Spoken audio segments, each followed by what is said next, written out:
is my worship, all of my worship. Father, receive my worship, all of my worship. Is my worship, all of my worship. Father, receive my worship, all of my worship. You, Lord, you are worthy. God and no one can worship you for me. All the things you've done for me. No one can worship you for me.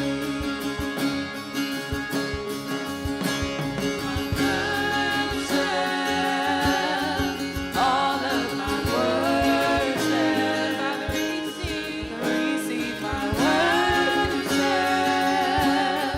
All of my worship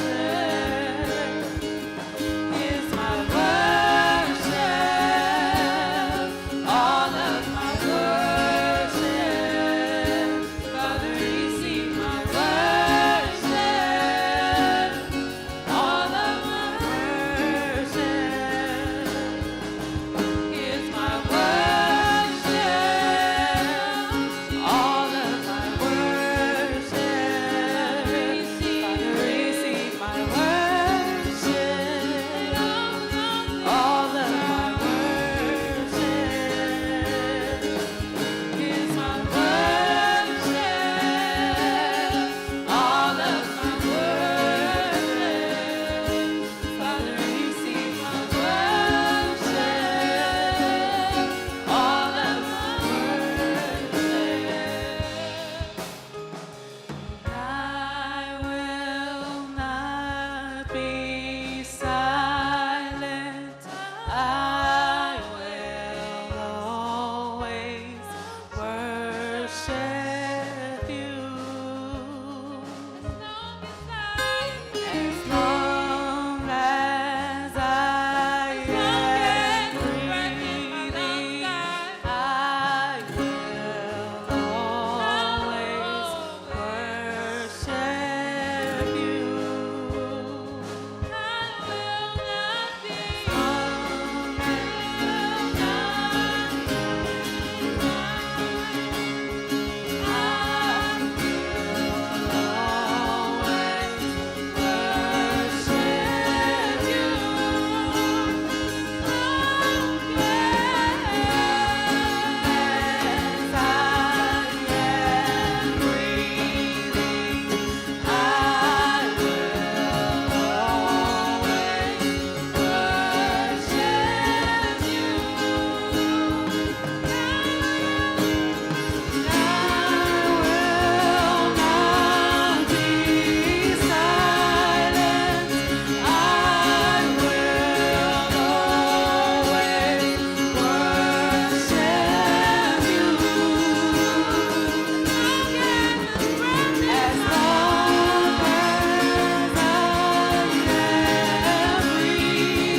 We just love that you guys are here. Thank you for those at home that are tuning in. Thank you for those that are here in person.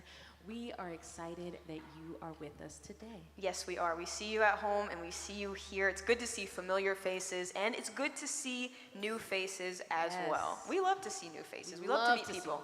We love to keep that energy. And so, today I've already met a few people who are here for the first time ever, which is Ooh. really cool. It's great to meet new people. I've met like 3 or 4 new people today. 3 or 4? Yeah, which is Okay. amazing.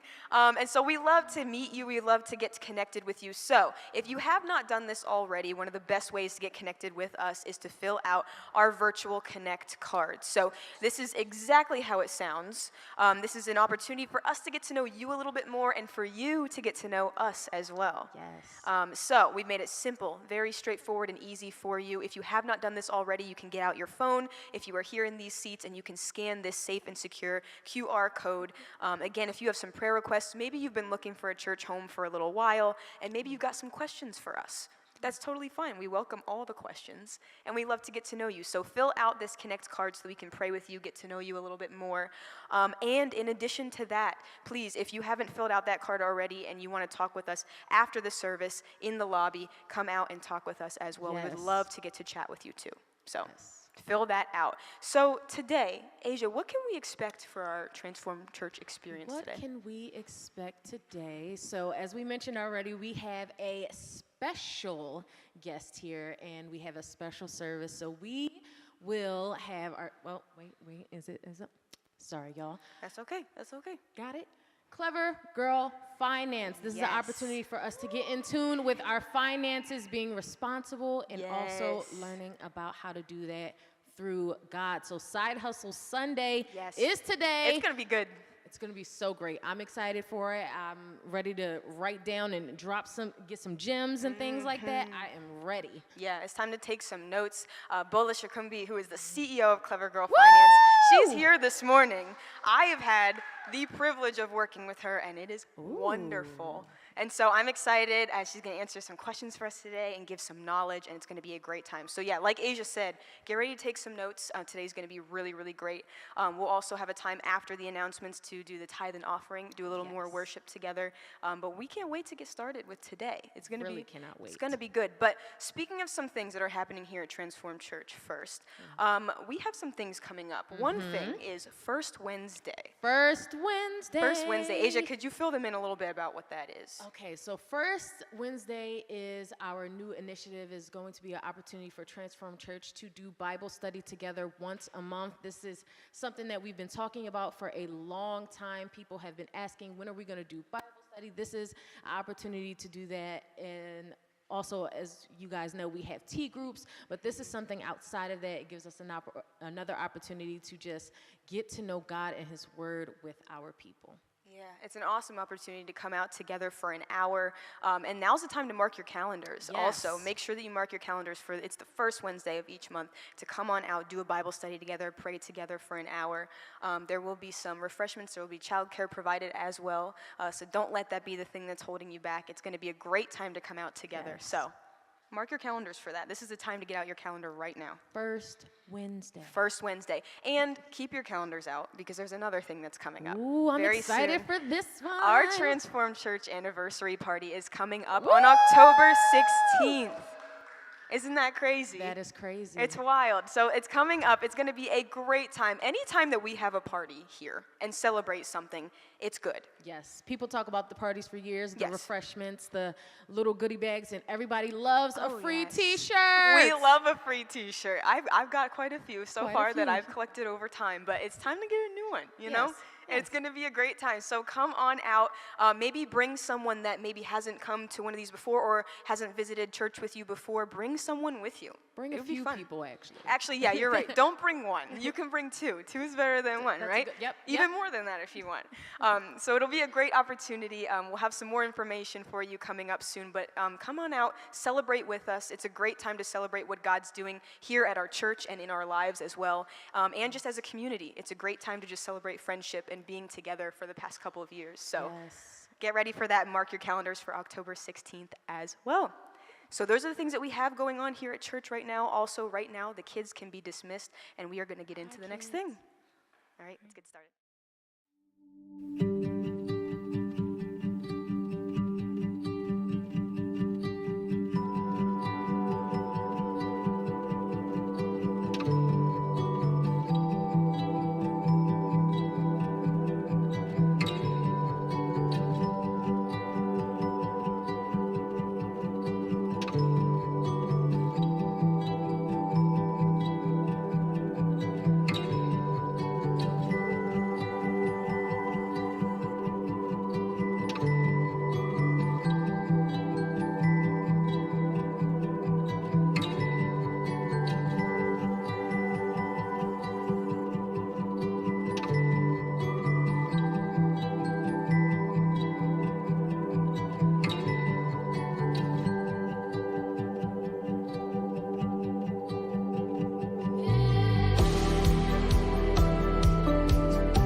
Come on, if you're glad to be alive, if you're glad for the mercy of God, can I challenge you to say amen, shout, thank God this morning.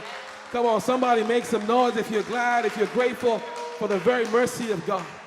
Amen. You may be seated. We are going to welcome our guest this morning. And as she comes up, I want to just talk a little bit about this event that we call, we named today Side Hustle Sunday. Come on, somebody make some noise. And so here's the heart. Here's the heart. God tells us in 3 John verse 2 that he wants us to prosper and be in health. So in fact, he says, beloved, I wish above all things that you would prosper and be in health, even as your soul prospers. So things going well. The word prosper is not talking about a get-rich-quick scheme. We're not talking about a prosperity gospel. The word prosper that John uses, it communicates a picture of your life going well through all the ups and downs that life throws your way. Come on, somebody say amen to that. And so it's this heart that our Father wants life to go well for us, even in the midst of a recession, even in the middle of economic uncertainty. But here's the caveat. Here's the thought I want to introduce this morning as we get ready for Bola to come. Is this? In fact, God woke me up, and here's a scripture, Proverbs 25. When you put it on the screen, Proverbs 25, verse 2.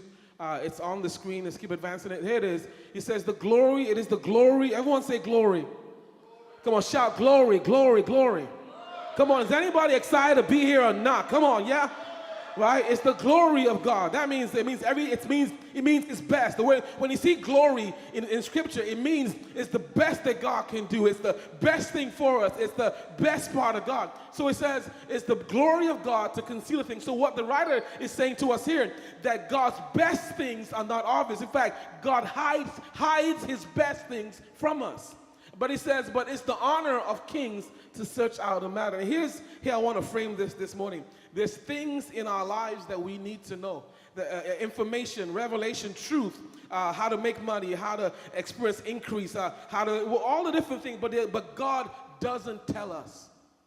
He doesn't tell us. He expects us to go learn about it, go find it out. Come on, someone say learn.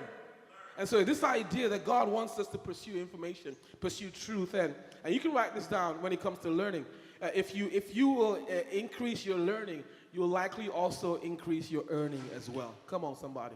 If you will learn something different. So that's what this today is all about, bringing someone who knows what she's talking about, who is highly skilled, who's highly qualified, to bring us some truth, to help us learn, help us discover the glory of God, the best life, the best thing that God, the best things, the best blessings that God wants for all of us in life. So can we make some noise this morning and welcome the one and only Bola Shakumbi to come to the TC stage this morning.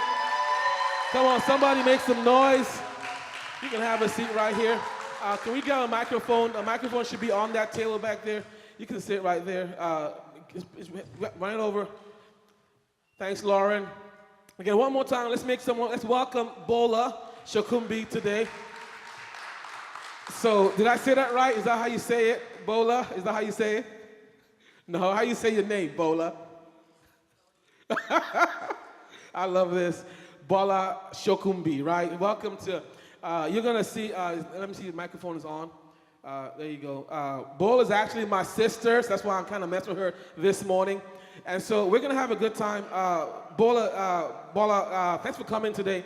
All kidding aside, I appreciate you watching how you're living your best life, how you've transitioned and growing businesses, and how God's blessing you, your husband, and your children. So we're wanting to tap into your wisdom, your knowledge, to educate us. We are opening our hearts this morning to be taught.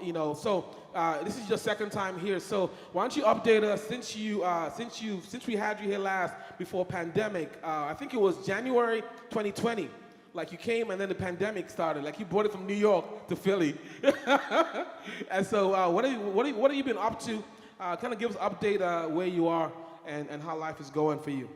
Well, thank you so much for having me. I'm really excited to be here. This is actually my third Transform event. It's the third one? The first one we did in University City. That's right. It was a women's event Yeah. for the Transformed congregation. But yeah, 2020 was interesting. But since then, I've put out 2 more books. 2 more books. Been growing my business, and just really excited to support, women, people as they pursue their financial goals and things that they want to accomplish. And just, for folks to keep in mind that regardless of what's going on with the economy, regardless of what you're hearing on the news, there are still opportunities out there. And this is the season where you have the largest amount of opportunities when things are difficult. So that's what I've been working on, pursuing opportunities, helping people, and releasing books. Yeah, so a couple of things you just mentioned there, it's really awesome. You said, if you caught that during the pandemic when everything was being shut down, you kept creating. And you put out 2 books, 2 more books, you expanded your business. And then you just talk about opportunity. You mentioned that this is even with the talk of recession, this is an opportunity for us, for people. There's opportunities everywhere. Can you give us some insight? Like what's happening with opportunity and in light of recession right now? Yeah, so when it comes to recessions, they are always going to come around, right? There's always going to be a dip in every economy. There's always going to be a correction. There's always going to be political crisis or global crisis when you think about things that are happening in Ukraine or Russia. Those things, just given human nature, are always going to happen. But recessions are primarily important when it comes to opportunities because things get difficult and people get creative. When everything is great, people tend to be very comfortable. Nobody really wants to discomfort themselves. But in recessions, people sometimes are forced to get uncomfortable. So if you look historically, and if we use the last major recession as an example, 2008, how many of you remember the housing crisis and the recession of 2008 to 2009? That window of time generated the most multimillionaires in America because people were forced to become uncomfortable and forced to get creative and forced to find opportunities, especially in business. And the same has happened in the pandemic. You saw people who couldn't go to work because jobs were closed, businesses were closed, and so many businesses sprung up, so many businesses' ideas sprung up because people were forced to get creative and they were forced to be uncomfortable. So recessions, even though the news makes it sound crazy, you want to shift your focus away from that distraction and then keep your eyes on what opportunities are presenting themselves to me with what is happening right now. Come on, guys. That is so good. I mean, this idea, I love what you said, Bola. Keep your eyes off the distraction and look for the opportunities. What you said kind of struck me. 2008 generated the most millionaires in recent times. That is nuts. So this idea of being in discomfort zone could actually be for us as believers, God's opportunity, if we will, there's a verse that says, Isaiah 42, I'm doing a new thing.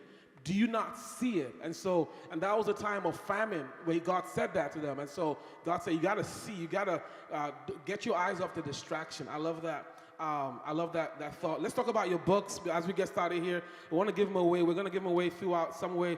I didn't bring the raffle tickets, but we're going to do it through the QR code. Bola has 4 books here. Clever Girl, Finance, the first one. Number 2, we're talking about this, the Side Hustle Guide. I've read this one. It is pretty inspiring. It's got me thinking. Number 3, Grow Your Money. Come on. How many want to grow your money? Come on. Not your bills, but your money. Come on. Make some noise if that's you. And then your newest one, Bola, is Choosing to Prosper. You want to talk a little bit about this, like a minute before we get into content? Real quick, how many would like to get one of these books for free today? All right, so stay tuned for some instructions, and you will have your chance to do. But why don't you talk about that for a second? Yeah, so this is my new book. It came out this summer, and it's basically a book that discusses my background and my journey to building my business. Clever Girl Finance, and that's really what this is about. So this is kind of tied to that side hustle guide, but like laying out what it takes to build a business of impact. Awesome. So as we get ready, I want you to tell us quickly your side hustle story, because I've had a front row seat to watching you do different things, questioning what's she doing now, like who they are, and then next thing you know, bam, she's rolled up in a brand new Beamer. I'm like, oh, it must have worked, or a Land Rover, or a Porsche. I'm like, okay, life is good. And so I've watched and I've seen that. But if we could get to the next slide, I want to give some instruction. We want you to ask questions. Anything strikes your fancy, or you want to ask more information, there's a QR code, there's a website that you can just dial into on your phone. phone. It should be the slide after this. The QR code should be there. Yep. You can either type that HTTP address on there, or just scan the QR code. It will take you to our Meeting Plus website, and you can ask any question that you want. And so the first person to ask a question will get one of these books, and then we'll go from there. But again, we want to be interactive. If something is said, you have a question about it, definitely ask, and we'll put it to Bola, and hopefully, and she will be able to give us information. So, Bola, why don't you tell us, begin at the beginning, tell us your side hustle story. I know you went to school for IT to follow your dad's footsteps, our father. So I've always had a side hustle. I think that's attributed to my mom. I call her the side hustle queen. Growing up, she was always doing something, Coca-Cola franchise, hairdressing salon, bakery. My mom was into all kinds of things. And just being Nigerian, with an unstable economy, it was just the normal thing for most people to do. So I grew up watching her do her different side hustles in addition to her full-time job. And that's definitely what influenced me. So I've always had a side hustle. I have been an Avon girl. I've had a retail business. I've had a photography business, which was quite successful, and all kinds of things in between. And some of them worked out, some of them didn't work out. I started this business as a side hustle. So I was working my full-time job as a mom, and then starting as a new mom and starting this business on the side. So side hustles require a level of commitment because it's something that you don't have to do, right? You have a main source of income already coming in. So there's the incentive to do extra work that's not paying off immediately can be low, but I think that it's definitely worth it. And that side hustle then is now my full-time business, and has allowed me to create other side hustles, like my books are a side hustle as a result of having this business, Clever Girl Finance. That's awesome. So, in your experience, what is the one thing that holds people back from starting a small business or a side hustle? I think people get held back because they think it's hard, which it is. I'm not going to sugarcoat it. It's hard to do something different. And also because they're comfortable in where they are. It could be influences of other people saying that this is how life is supposed to be. You don't have the qualification. Oh. You don't have what it takes, and you then become afraid of wanting to do something different because who are you to succeed, right? You start to ask yourself those questions.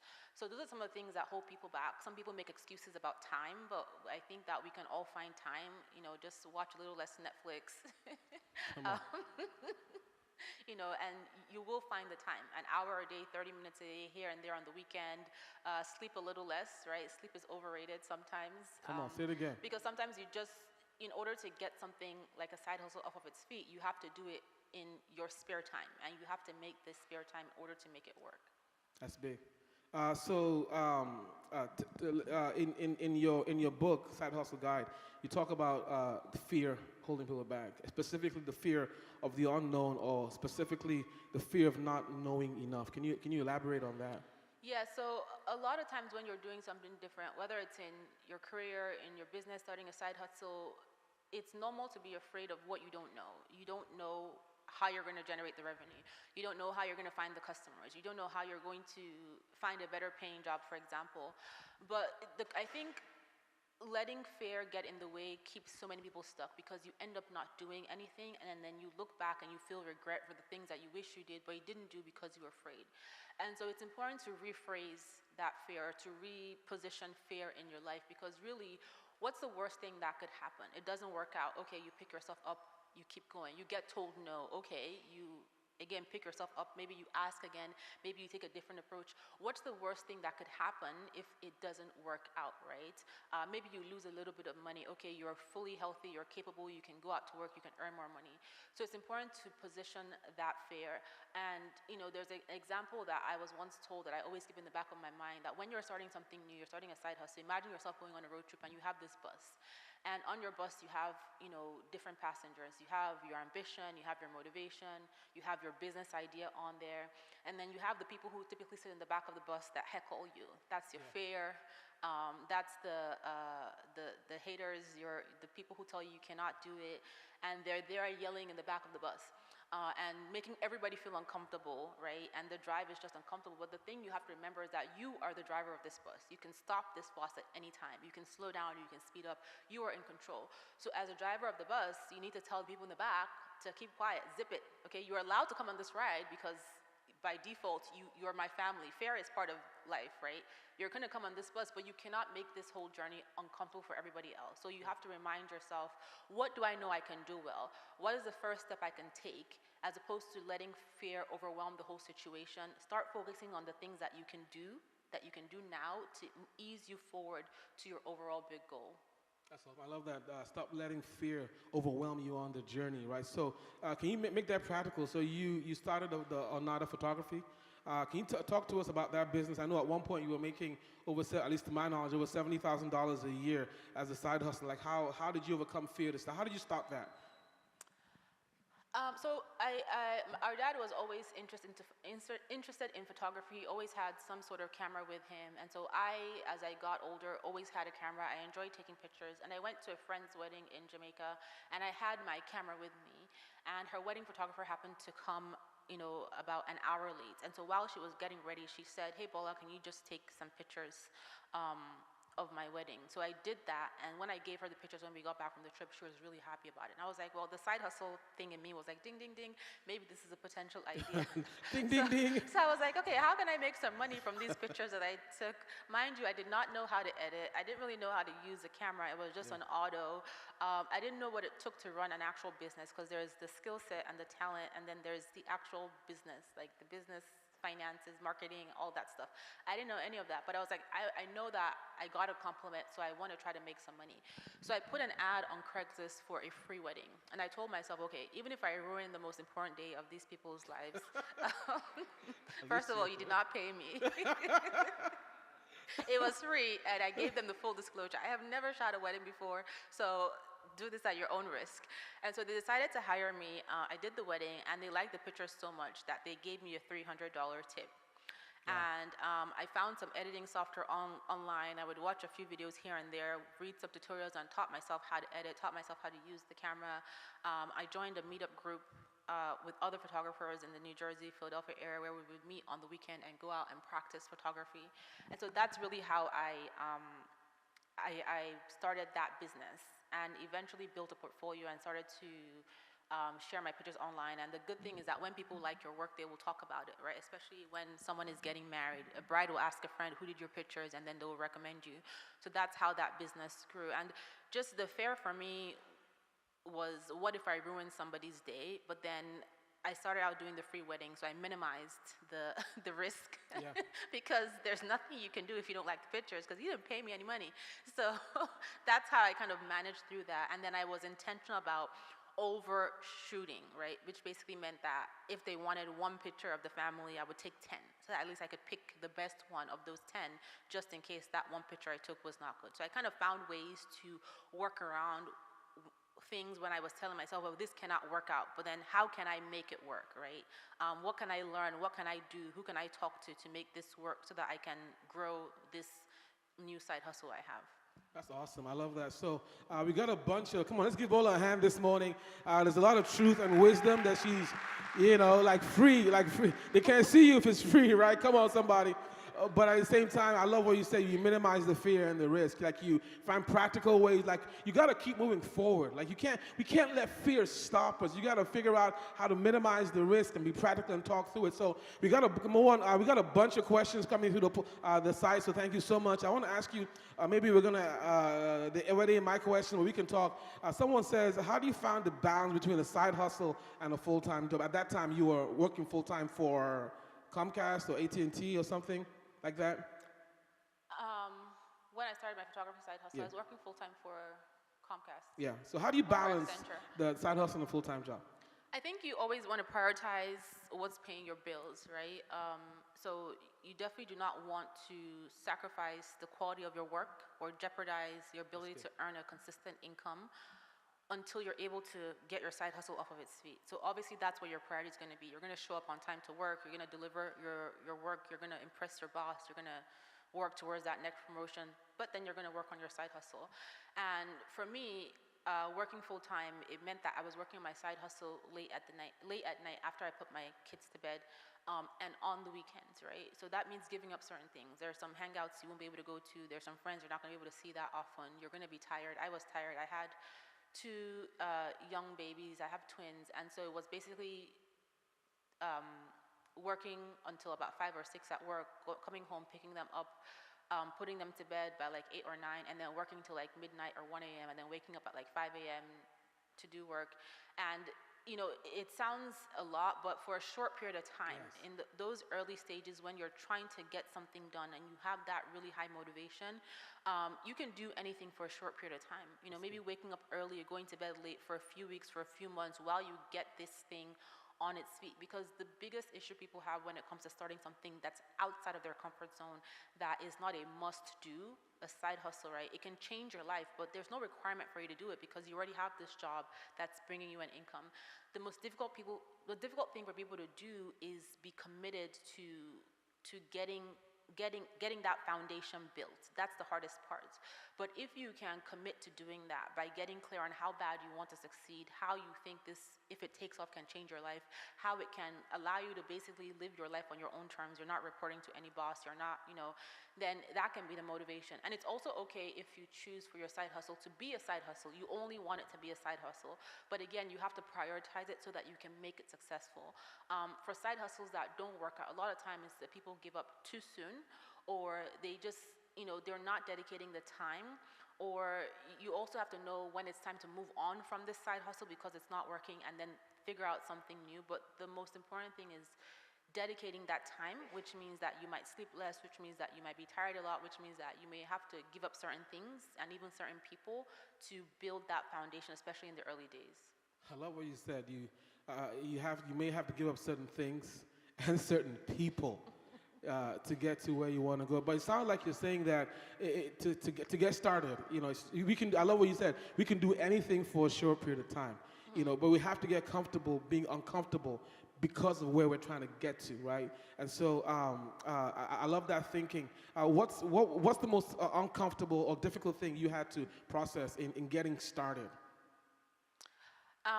Managing my time, that was very difficult.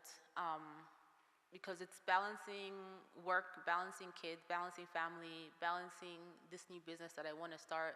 And at the time I started Clever Girl Finance, I was also still running my photography business. So balancing that business and those clients and just working on very little sleep. I think that was the most difficult time, managing the time, most especially. That's awesome. Also, Bola has a husband and and twins, so you can imagine two young twins. So you can imagine just how busy that is. Another question before we continue going here. Someone asked, and again, if you asked the question, thank you so much. Let's try and keep the questions focused on side hustle today. Other ones I can get them to you. You can email us answers. But how do you find the capital to begin your side hustle? Like, where's the money? Do we need money? Where, how do we, that's the question. Where do you find the capital for this? So that's a really great question. And the good news is that in today's world of the internet, there's a lot of things that you can get done for free, right? To get started. But at some point, you're going to need to have capital. But let's start with the free aspect. Learning more about what it is that you want to do is free, like YouTube, books at your library. These are all free resources, podcasts. We offer a ton of free courses at Clever Girl Finance. These are all free resources that you can leverage to start building your business. Learning about marketing, learning about branding, learning about whatever product and service you're trying to deliver. You can start a website for free on sites like, I think, Wix.com or Squarespace.com. You can create social media content, open social media accounts for free, Instagram, TikTok. You can create actual content for those platforms for free on platforms like Canva.com. You can get free stock photos and free images on websites like Stocksy. There are lots of free resources you can leverage to create a presence for your brand or for your business. And then when it comes to actual capital, a lot of people say they need capital for their business, but what do you need it for? What are you going to do with that capital, right? If you have a service-based business and you are are going to teach people how to do something, for example. You have a skill set and you want to teach people, you want to start a course. Where exactly is this capital going? Knowing that there's all these free resources, have you leveraged the free resources? Have you established that free website? Have you tried to start showcasing your expertise on social media? Have you started to, leverage some free design templates just to do a test space to make sure that this side hustle is going to work, or test out different things?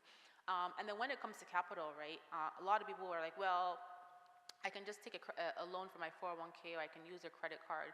But the struggle with leveraging debt to build a side hustle is that if you don't have the revenue coming in right away, there's no way for you to create a plan to pay this back, and then it becomes difficult, right? So then a lot of people overextend themselves with big credit card bills or taking out massive amounts of money from their 401k or retirement plan, but this business has not picked itself up because you don't even know how you're going to earn money. So I think there's value in saving, right? Opening a separate account and just putting small amounts of money that you put towards your side hustle. Because you know that you're working for this money you're putting aside, you're going to be more mindful of how you spend it, as opposed to having this huge amount of money from a credit card that you didn't necessarily work for and you can just swipe and swipe. And then testing what you can test, but based on what you know you can do for free. Obviously, there are businesses where products are involved. You have to create a product, but how can you minimize how much of it you create so that you can test it to make sure that it is going to be successful? So let's say you have a business where you create, I don't know, scented candles. As opposed to creating 500, maybe you start with your first 10 that you create, right? Minimizing your cost and testing that out with your audience and getting feedback to improve it, and maybe using a little bit of the money that you save to then add on to the 10. So, also depending on the type of side hustle you want to start, it might require intense capital, which means you may need to get a bank loan, you may need to leverage a credit card, you may need to save a significant amount of money to do that. But before you borrow any money whatsoever for any business, you need to have a plan in place that says, this is exactly when I intend to earn money, and this is exactly how I plan to pay back this debt within X amount of time. There should not be an open window of when you're leveraging debt for a business, because that means that you have no plan, and then you really don't plan to pay the money back. And it's going to be hard to have debts in the back of your mind and build a business that's not earning any money. It's going to be difficult to do that. Awesome. Let's give Bola a hand one more time this morning.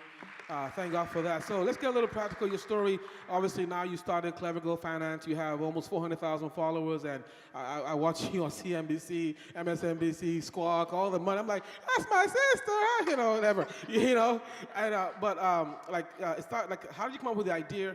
Like, what are some steps you took practically to get? Because the question is, I don't know where to start. Mm-hmm. So coming up with an idea. So for me, my idea came out of the business we talked about. The photography business was, it was by chance, right? A friend asked me, and then I was like, oh, this could be an idea.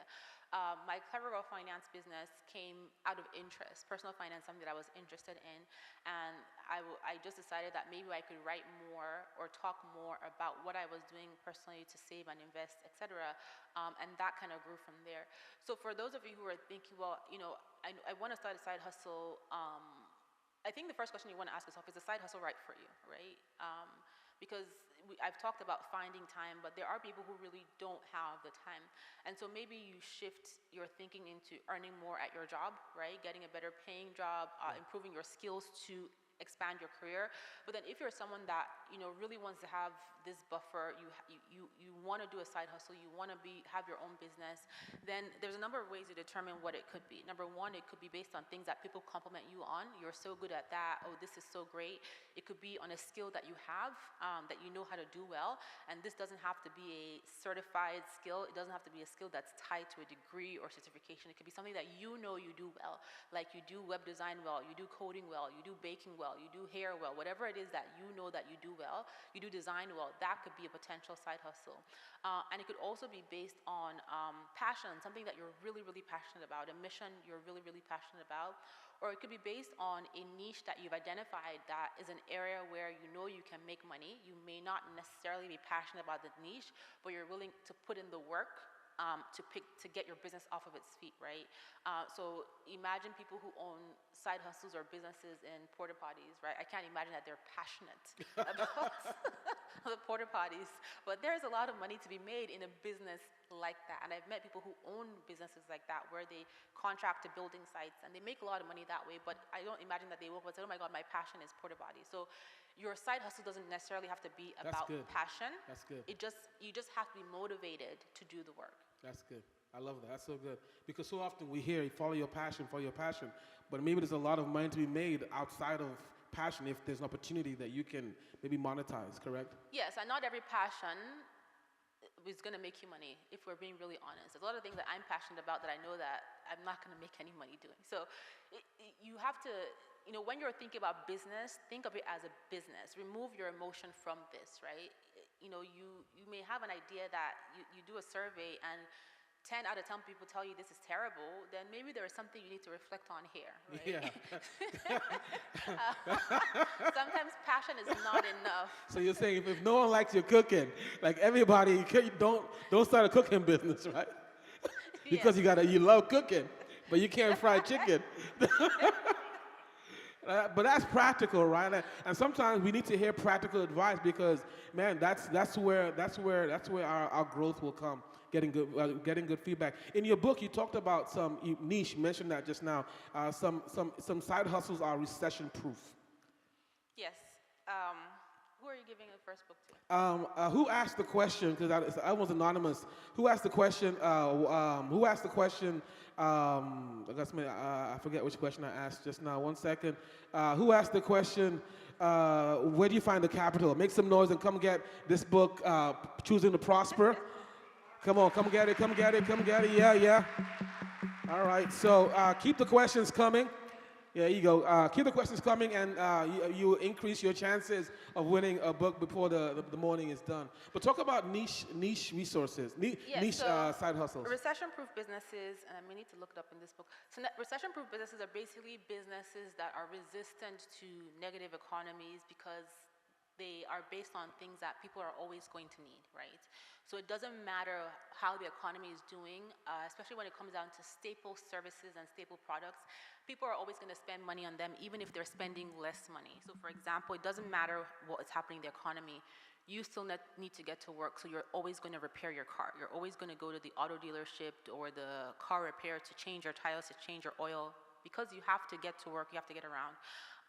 If you're working and you have kids, you're always going to need childcare services, baby products, baby essentials, the whole category there. People continue to have children, even in pandemics. You all heard about the pandemic baby boom. Legal services, right? There's always going to be some legal necessity regardless of what's happening in the economy. Whether you need a lawyer to review something for a job, there's a lawsuit, there's always going to be a legal need. There's always going to be tech need, right? Especially in difficult economies. We're becoming more and more of a global village, and people are reliant on technology to find jobs, to start side hustles, to grow businesses. So technology, whether it's design, development, coding, there's always going to be a need there. So when you think about recession-proof businesses, even food and beverage services, people are always going to eat. A lot of people tend to drown their sorrows in food. Yes, Jesus. Come on. Anybody been there? And that is, people love good food, especially when things are not going well. At least you want to have a good meal, right? So that's a good space. So those are examples of recession-proof businesses. What are the staples? What are things that people are always going to buy, even when things are bad? And you think about the way you spend your money. What are the things that when you're cutting your budget, if you don't have a job, when things are tight, what are the things that you do? You still buy food, right? You still pay for transportation or maintain your car to get to work. You're still going to need that tax accountant at the end of the year to help you file your taxes. You're still going to need legal services. You're still going to need childcare.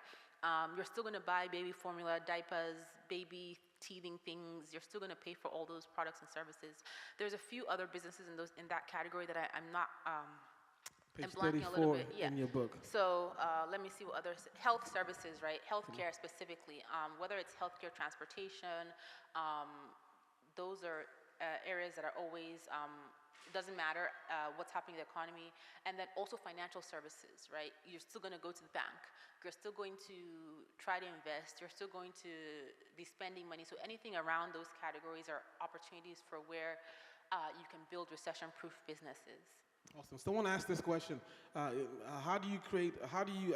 conflict of interest if your side hustle is actually in the same industry as your 9 to 5?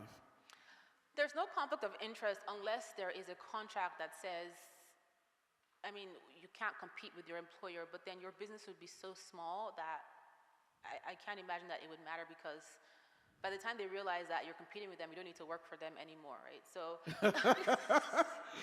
Quit. And the thing about being in the same industry is that you have insights based on your employer to build your side hustle.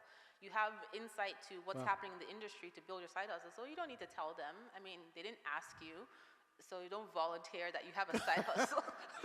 So that's a function of wisdom and discernment, right? I think there are benefits to having a side hustle in the industry that you are, because especially if you work for a big company, you see the opportunities where your company might be a big, massive shift, and they can't really pivot as easily as you could pivot.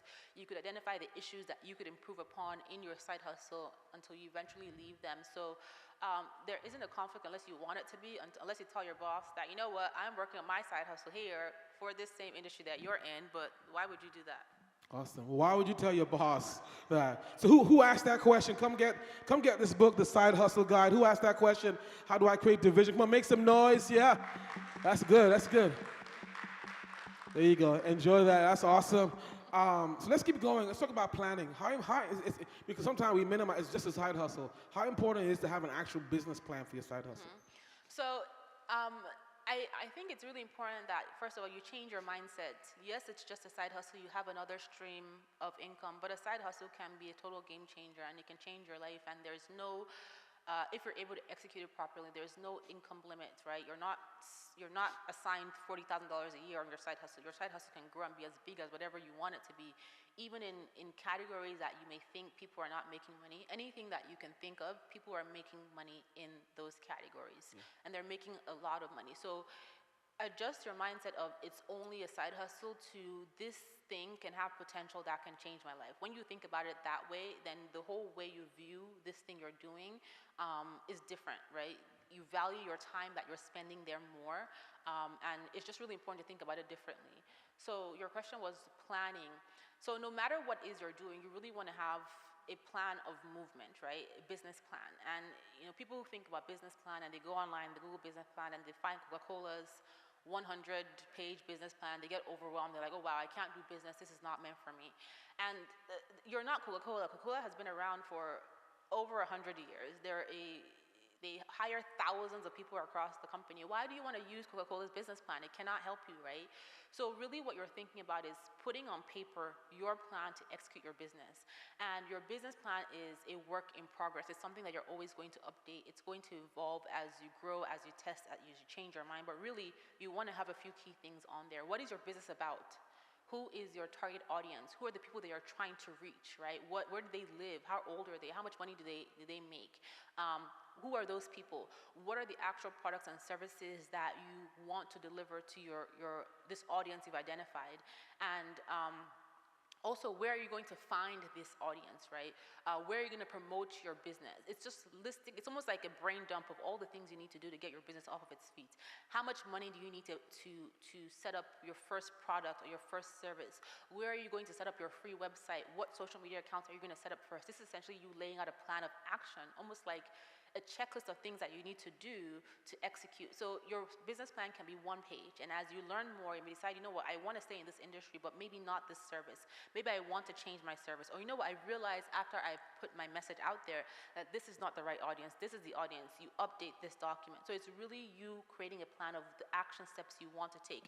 Don't get overwhelmed by feeling that you have to create this business plan that has executive summary, financial forecast, blah, blah, blah. You're not a corporation at this point, right? You really are just trying to create a plan so that you can make it easy for yourself to take those first steps.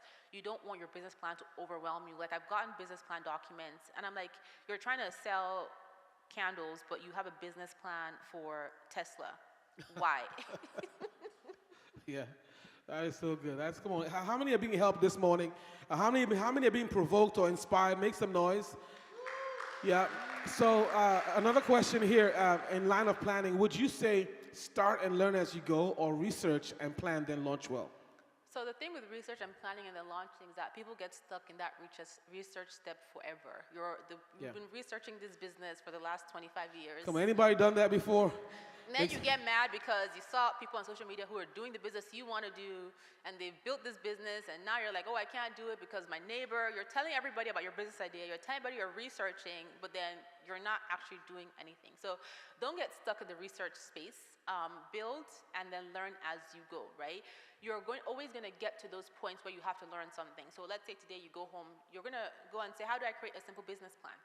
You write your business plan. Okay.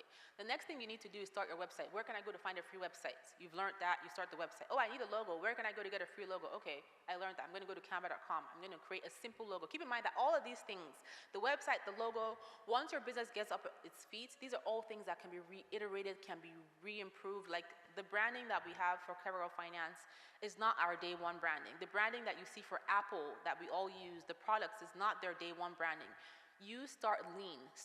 Do what you need to do to get things done, and then move forward onto the next thing, right? Progress is better than perfection, and people get caught up in that perfection space. Well, can you say it again? Progress is better than perfection. Good. People get caught up in that perfection space because they want the product, the service, the website, everything to be perfect before they put it out there. But the truth is that other people are making moves with imperfect products and services, and they're making a lot of money. So build, learn, build, learn, build, learn. You're always going to know when you need to learn something or pay to learn something, but you can't learn everything before you start. It doesn't work that way. You're going to have experiences, you're going to have failures, you're going to have to reiterate from there. So just start today and then learn as you go. I love that. Start today and learn as you go. Come on, let's make some noise on that one. I just feel that's liberating, that's empowering. You know, even as I'll say this, God gives you permission to start where you are. He doesn't need your perfection. He does that. He's God. So start with what you have, where you are. Who asked that question about start and learn? Come get this book, Grow Your Money.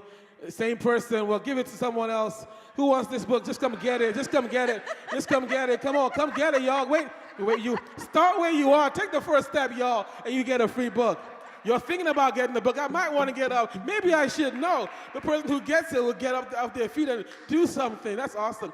Let's talk. So we have like 10, 12 minutes left on this. This is, to me, is so rich. It's so inspiring.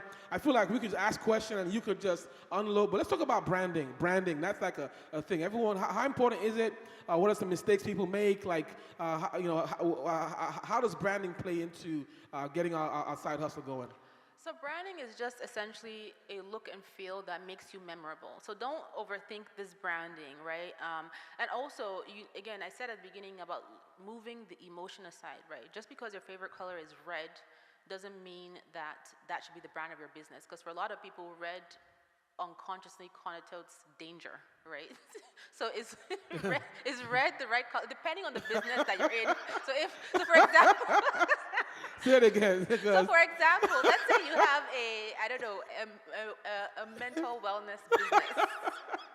Your logo really should not be red because red can trigger all kinds of... So, you can read up on color psychology. I talk about it in the Side Hustle book, but, like if you have a financial services business, you're giving people finance advice, then you notice a lot of institutions use blue and greens because it's like, that's the color of money, the color of coolness, calmness, minimizes fear. So there is a thought process behind color. Your favorite color may not be the right color for your side hustle. Just think about it that way. But the bottom line is that branding is the look and feel you want, the memorable impression you want people to have. And it's from your logo, from your colors, your fonts, your labels, your design, even the way you present your services, the way you showcase your products and services on social media, that is branding. But you don't want to get caught up in branding, right? Simple is best. Maybe you have two colors. Maybe you have a script logo for your business name until you figure out what it's going to be. Again, there's sites like canva.com where they give you like logo templates and you could just move the colors around to make it really simple. The key to branding is consistency. So I'll use our business as an example. We have like 4 or 5 primary colors that we always use. So you're never going to see anything outside of those colors, which means that even if you don't see our logo when you see those colors, you're likely to think that this is Clever Girl Finance because you've been exposed to our brand enough and we have that level of consistency. So whatever you're doing, whether you're starting super small, whether you're baking, whether you're doing design, you always want to have consistency, right? It could be that you are the baking company that always has a certain thank you card in there. You always deliver your emails in a certain way. Your website looks a certain way.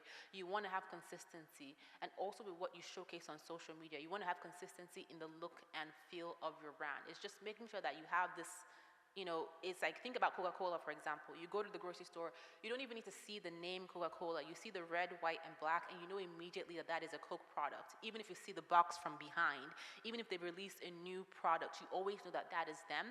That's how branding is for you. And then for a business that has to do with your personal brand, where it's you're the one that's speaking, you're the one that's teaching, whatever it is, then it's consistency with what you deliver, consistency with your message. If you say this is what your message is, then you're not going to start deviating from your message and confusing people about what it is that you want to offer. So it's consistency in the way that you dress, right? How do you want people to think of you when they remember your business and your brand and the products and services that you deliver? It's the way that you structure your messaging and the things that you deliver. That's how you want to think about branding, but keep it simple so you don't get stuck in branding as this roadblock where you cannot move forward with your business. That's awesome. Let's give it up one more time for Bola this morning. As we begin to wrap up here, I want to just take a few of these questions as fast as you can. One question here: what myths do you believe are preached when it comes to side hustles? They're myths, but they're taken as gospel. You got to do this, this, and that. That you're going to be rich overnight. Come on, Jesus. It takes work. There's a whole mountain under that peak that you see above the ocean. Yeah. So that's a big myth that you're just going to do this one thing and you're going to blow up and be the next, I don't know, superstar on Instagram. That's not true. Is the work worth it, the effort? The work is worth it if you are willing to keep learning and keep evolving and you know when to pivot.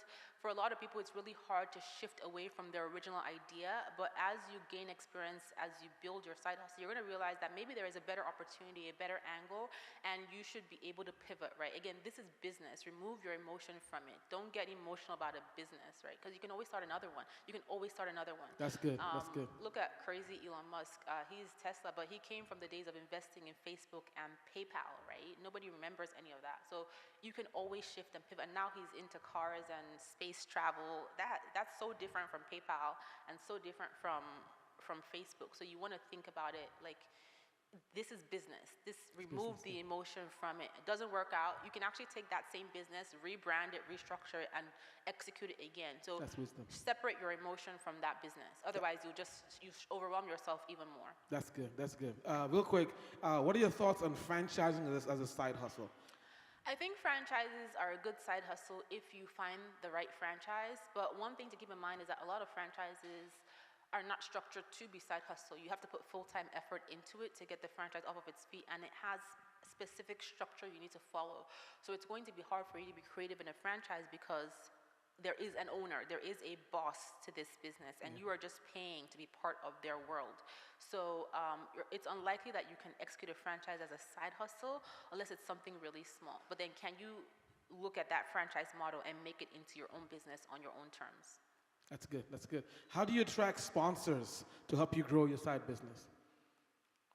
Investors? Maybe that's a...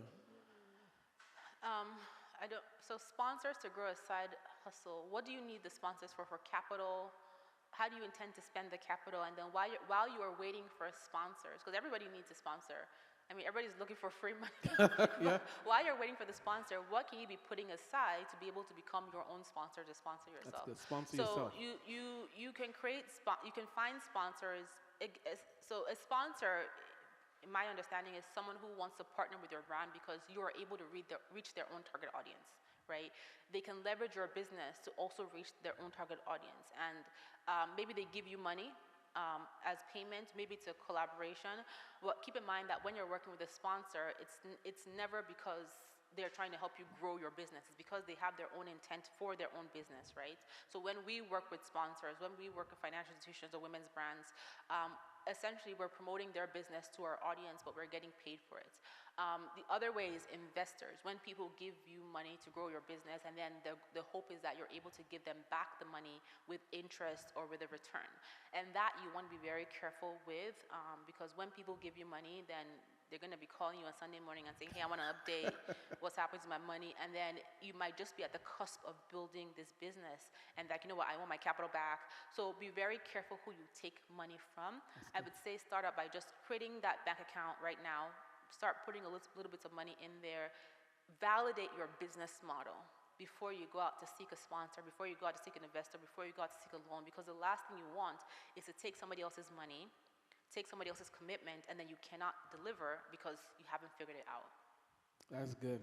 So here's the last question. I know we can keep talking, Bola. So before the last question, what resources do you have for people to connect with you outside of this particular forum? Yeah, so you can find me and tons of content around building a side hustle, building a business plan, raising capital, business ideas on clevergirlfinance.com. We have tons of articles. Just search side hustle or search business. And then we even have over 30 plus free courses. They're completely free on all these different topics that we've talked about. There is a side hustle course where we talk about branding, marketing, figuring out your business name, figuring out your business idea, all the stuff that we just went over on there. And then you can follow us on Instagram at clevergirlfinance. So please do that. One thing that Bola has said over and over again is that we need to learn. There's tons of free resources, information out there. Here's a question, my question. How important is it while you're on the journey of starting or to be around people who are also a tribe or community of side hustlers? You know, how important is being around people who are also the same mindset? I think it's really important because when you're building a side hustle, it's going to be hard, it's going to be difficult. Not everything is going to work out. And these are the people that are going to motivate you based on their own experiences. But it's not everybody that you need to be around. So you want to be around people who are on the same journey as you, who are serious, not the, oh, let's sit and research. We don't want to research, we want to take action. And you also want to be around people who have successfully done what it is that you're trying to do, because you can tap into their experience. I'm wary of, in the early stages, paying for a coach or a mentor, paying for these, especially when you haven't fully committed to getting something off of its feet, right? A lot of people get caught up in, oh, I'm just going to take a course to figure it out, but they end up signing for all these courses and all these coaches, and they never do any of this stuff. So find the actual people who are actively working to build a side hustle, to start a business, whatever it might be, that are on the same journey as you. They're motivated, they're serious, or they've accomplished what it is that you're trying to accomplish. I think that's extremely important for motivation, especially over the long haul of building your business. So one thing that you said also today, I think thematically, even when we were talking about it, getting ready for today, was this idea of taking action. Mm-hmm. That you got to take action. You got to do something. What's one? I know you got a lot of. What's one today? Sunday, September 25th. What's one step? People who haven't started yet but have ideas and dreams. What's one step they could do going out of here today? The first thing you do is go home and write out your business plan. Get a sheet of paper and just write out your plan and decide on the first thing you're going to do this week, tomorrow, today to get started. Like, write down what it is that you want to do. What is this business? Who are you trying to serve? What are your products and services? Where do you want to start marketing it? What do you need to learn? You know, what resources do you need? You need a website, a logo, what is it? And then pick the one thing that you're going to actually do today, tomorrow, or this week. Come on, someone say, take action. Take action, take action. And so we are intelligent people. I want to give this away. I want to ask this last question. We're going to end here, and this is so much fun. Who knew you could have fun with your little sister in church, man? Come on, that's awesome. This is the question. I love this question. Maybe you want to answer this. How do you ensure you're honoring God while you're making time for side hustles? Again, going back to what I said, you prioritize your time, right? What's most important to you? Coming to church, going to Bible study is important to you. Build it into your schedule. But then after that is done, you're not lingering and like chit-chatting or gossiping. You're going right back to the side hustle that is that you want to build, right? Yeah. So set the intention of what it is that you want to accomplish. Set your goals, set your priorities, right? God is always your number one priority, your family, your kids, your job, your business. And then everything else, you kind of make time around it. When you're building a side hustle, it's going to take more time than normal out of your normal everyday day-to-day life, which means, going back to what I said earlier, there are people and things that you may need to have to cut out to prioritize God and other important things on your list. And that's what Hold up. Can you say it again for the folks in the back? There's people and things you gotta what? you're gonna have to cut out. Cut it out, y'all. I can't make it. I can't do it. You're breaking up. Come I can't on, quite say it hear again. you. That one. You're doing what? We're breaking up? No, I can't hear you. No. You're gonna have to do that. Listen, that's real talk right there, y'all. It sounds funny, but it's true. You know, people make or break the direction of your life, right? So, And I would just add that finally, you want to be, when you're starting something like a side hustle, everybody has opinions, everybody has feedback. That's good. And the people who have never been successful are always going to be the ones to tell you that you cannot succeed. Nobody in your family has done it. That's so dumb. hold on, that's rich right there. The people who have never been successful are often the first ones to tell you you can't be They're successful. always the ones. They're always the ones. Oh, so-and-so is already doing that. Why do you want to do the same business? Wow. Oh, how much money are you going to make in that? That's not, like, they're always the ones, right? Because they're impressing upon you their own experiences. It has nothing to do with you, right? It has nothing to do with you. So I would say be very mindful of who you're sharing your goals, your ideas with, because not everybody's going to support you. And not because they don't want to, it's because they cannot. They don't have the experience, they don't have the background, they've never seen it happen, and they may be battling their own personal situations, their own imposter syndrome, their own lack of motivation. So you want to be very careful about who you share what you're doing with, right? So that they don't kill your dreams before you have before it has a chance to grow. I love that. Be careful people don't kill your dreams before it even has a chance to grow. Come on, that is huge. I mean, how many of us can say, man, there's dreams, well-intentioned people, but poorly informed, right? They have no clue on what you could actually do.